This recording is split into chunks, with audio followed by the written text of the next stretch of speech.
everybody, I'm Jesse Showalter, and I'm going to roast my old design portfolio because it needs to get roasted. I've been in the design industry for about 17 years, and that means that I have enough work online that's old and embarrassing that haunts me to my very core. So let's take a look at some of it, shred it apart for your enjoyment and at my expense, shall we? I went and found the Wayback Machine Internet Archive, and I was able to track down my very first portfolio URL. That's jesseshowalterdesign.com. Woo! Was that a mouthful of a domain?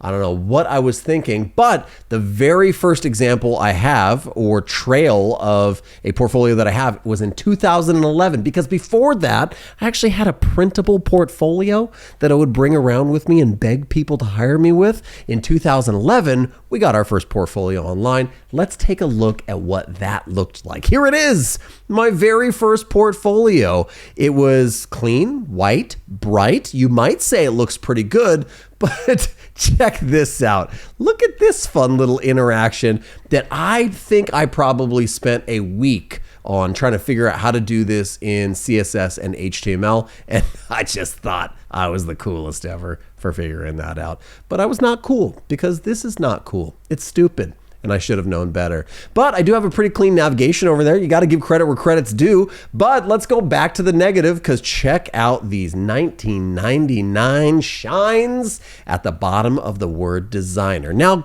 good thing here, I really wanted people to know that I was a designer, so I emphasized the word designer, but I added the 90s shine like I was sitting on a placid lake in Colorado.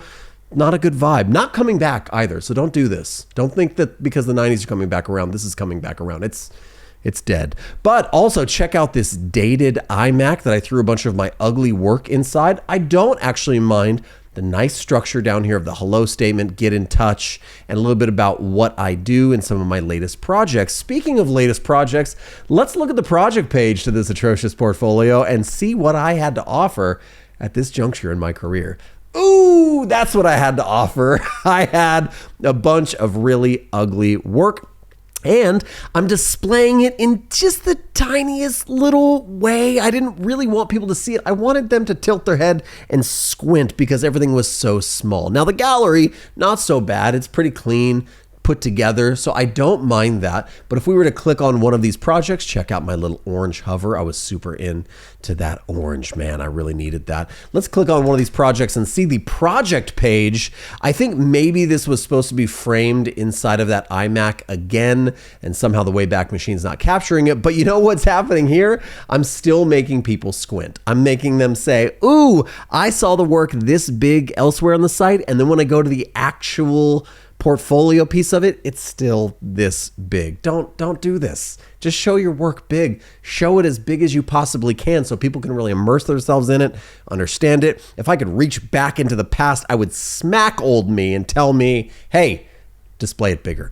But I also love this. Look at this outdated piece of idea. It's displaying what software and skills I use for this project. Photoshop CS5, Dreamweaver, holla, because that's a good one. PHP, MySQL, HTML5, and CSS3 to make this website project become a reality. Now, if you're asking yourself, did you ever progress? Did your portfolio change? Well, I couldn't find this in the Wayback Machine, but I did have an image of it. This was my original portfolio. A couple years later, I think in 2015, I decided to rebrand and redo my portfolio, and this is what I came up with. Now, I don't mind this because the grid of projects is a little cleaner. It's a little bit more interesting, feels a little bit more balanced. This was my first ever responsive website that I designed and coded for myself. So there was an accomplishment here. And I wanted to have a bigger kind of statement here, which I think is actually okay. But check out these trucks in the background. What was I doing with the trucks? I was trying to be rustic, trying to show that the work that I did was dependable. But I threw some trucks in there from 1937 because I thought that that would be the thing that really communicated that value and that dependability. Now, speaking of dependability, let's look at some actual work that I was responsible for in and around those times. This was one of my first ever really big website projects. that I did for a company I worked for, a tour company. All of this was built using table-based layouts in Dreamweaver. And we really wanted to be exciting, man. We really wanted to be cool and interesting. And this is just a dumb, busy, packed layout. Will you look at the amount of type sizes, colors, layouts, structures, tight packed, like informational elements, horrific navigations. The whole thing is just a hot mess. If I was to design this today, I would definitely not design it this way, but you got to understand, look at this. We were still using Adobe Flash to do stuff, and that's where we were at. But I will say there's some okay elements of this. You know, the structure of the grid down here. I don't love that we're popping in these links and kind of breaking that grid. I think that's kind of a bad idea. Definitely some better ways to do that. But there was just a lot of requirements from this company of having to get security verification, you know, the Better Business Bureau and TripAdvisor stuff in, as well as a bunch of things that look like buttons. They're not actually buttons. Why did I put these in there? They definitely look like buttons, but they're not. They're not buttons. There's something completely different. Let's look at an interior product page for this website.